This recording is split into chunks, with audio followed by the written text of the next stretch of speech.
During its 4-year run, Discovery's reality series Edge of Alaska became recognized as one of the most intriguing shows about Alaskan way of life, particularly centering around the modernization of a small town.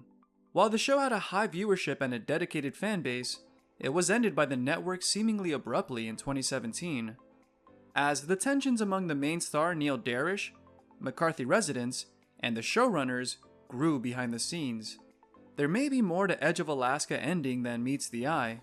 Produced by Discovery Channel, Edge of Alaska is one of numerous reality/documentary TV shows set in the northernmost and largest US state. The series follows the daily lives of the residents of the small, isolated town McCarthy. During the famous 19th century gold rush, the town became a mecca for people looking to become rich. While there wasn't any gold, the town held significant reserves of copper. In fact, at one point, McCarthy had the richest known concentrations of copper ore in the world. Around that time, this small Alaskan town also grew to become an area providing illicit services, including prostitution, gambling, and alcohol, which weren't available in nearby towns, earning the nickname Sin City of Alaska. As copper reserves were depleted in 1938, McCarthy was nearly completely abandoned, with only a few inhabitants persisting, before small groups of adventurers and mavericks moved into the remote town. Surrounded by abandoned mines, in addition to large glaciers and steep slopes, the town is extremely secluded, with only dirt roads connecting it with the rest of Alaska. Today, it houses a little over 100 people, most of whom have to deal with the potential changes to their way of life, brought about by the increasing modernization of Alaska. While some citizens welcome the changes, others are fighting to keep things the way they are. This conflict is one of the focal points of Edge of Alaska. One of the show's most prominent stars is businessman Neil Darish, who moved to McCarthy years ago, wanting to modernize the town. He has been buying a large number of properties in the area, including the local hotel, hoping to make it into a hot tourist area, which would in turn attract more residents and businesses. Neil's way of thinking, however, clashes with that of most other McCarthy residents, who have grown used to their quiet and peaceful lifestyle. Among them are Jeremy Keller and his wife, Alaskan, a pair of homesteaders who moved to Alaska to live a quiet life away from city crowds. On the show, we see their deep-rooted opposition to Darish play out, as they lead other residents into the conflict. In 2017, Discovery Channel revealed that the 4th season of Edge of Alaska would be its final, during which Neil gives up on his ambition of transforming McCarthy by himself, and starts looking into selling all of his properties to the highest bidder. The preparation for this move took months of upgrade and repair, causing more drama with other residents. After nearly 30 years of effort on his part, at the end of the season, we see that Neil sold practically the entire town for roughly $3.7 million. He didn't abandon McCarthy, however, nor does he plan to. Instead, he wants to make sure that the town doesn't lose its appeal and authenticity. People who are visiting here can have authentic experiences, and I don't want to lose the authentic, Neil stated in one of the last episodes of the show. While Discovery Channel never officially addressed the reason behind canceling Edge of Alaska, there has been some speculation about it. Perhaps the most obvious conclusion is that the series had progressed to its natural ending, since there isn't a lot to show or comment on after Neil sold his properties. That may not be the only cause for the cancellation. It's been no secret that residents of McCarthy, not featured in the show, were quite unhappy with how their town was being portrayed in the series. Some put the blame on Neil Darish for bringing unwanted attention to McCarthy, as he was the one to pitch the show to Discovery Channel. Jeremy Pataki, one of the members of the town council, has also accused Neil and Discovery Channel of deceiving the community. The residents were initially told that the crew was filming a documentary, apparently adamant that it wasn't an edited reality TV show. To make things even more complicated, Neil himself had squabbles about his own portrayal in The Edge of Alaska. Despite being one of the people who initially made the show possible, he was largely portrayed in a negative manner and came out looking like a bad guy. According to him, he never had bad intentions. He had simply wanted to help the town grow. In an interview he gave before the season 4 premiere, Neil spoke about the situation. When I talk to people in a wilderness setting or a remote setting, they don't want anyone else there. I don't like that sentiment.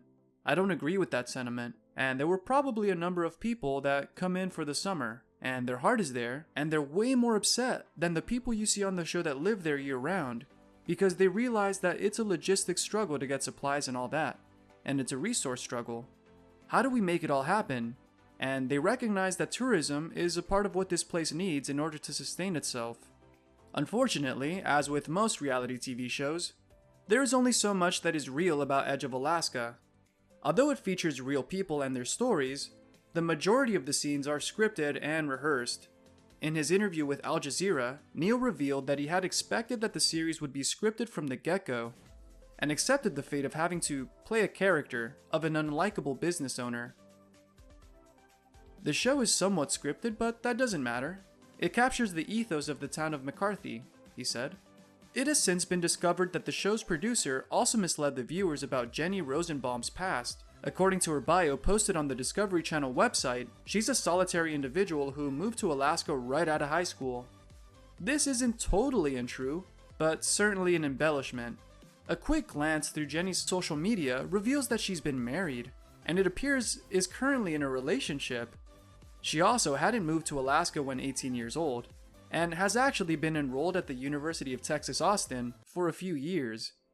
Similarly, the show has never mentioned that Neil Darish is openly gay, and has been for more than 30 years. It's not clear why this hasn't been brought up, but Neil has stated that his sexuality has never been a problem for him and McCarthy.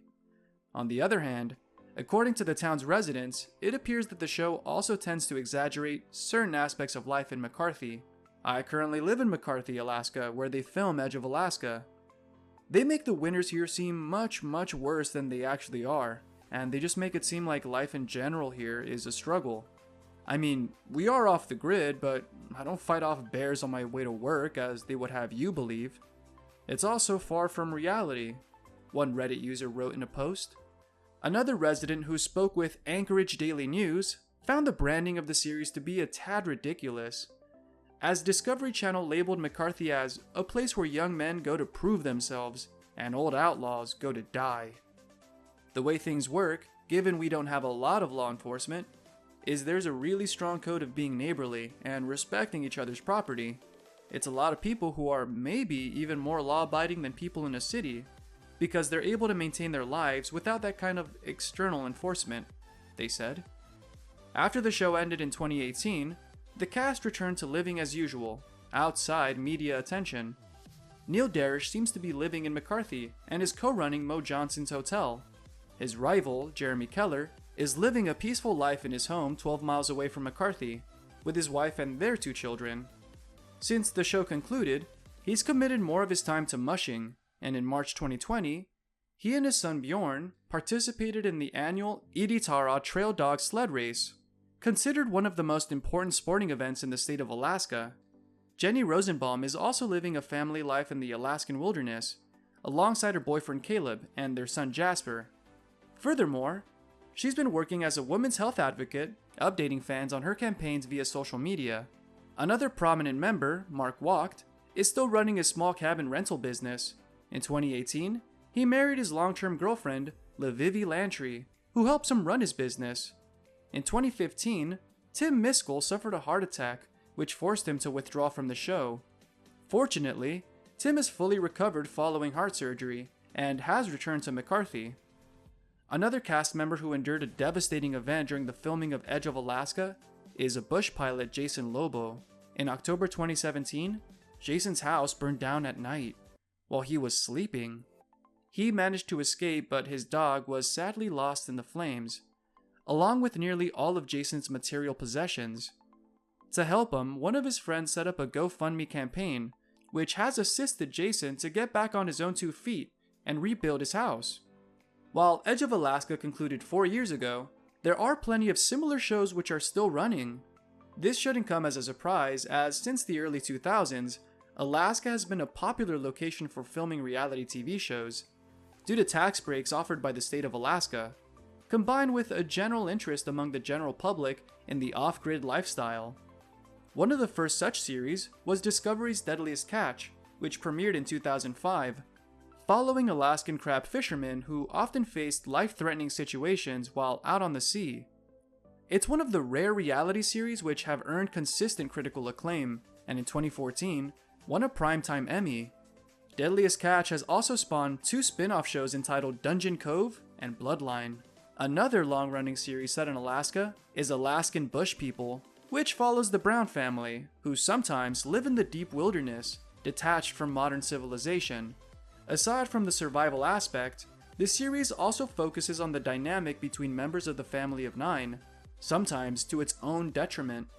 Sadly, in recent years, the show has fallen from grace, as the cast were charged with fraud for lying about being full-time Alaskan residents. For a more raw and realistic approach in the reality of living in remote areas of Alaska, there is National Geographic's documentary series, Life Below Zero, focusing on a variety of individuals who live their lives off the grid. Another Discovery Channel series set in the state is The Last Alaskans, which centers on several families who are the last settlers still allowed to live and trap in the Arctic Wildlife Refuge.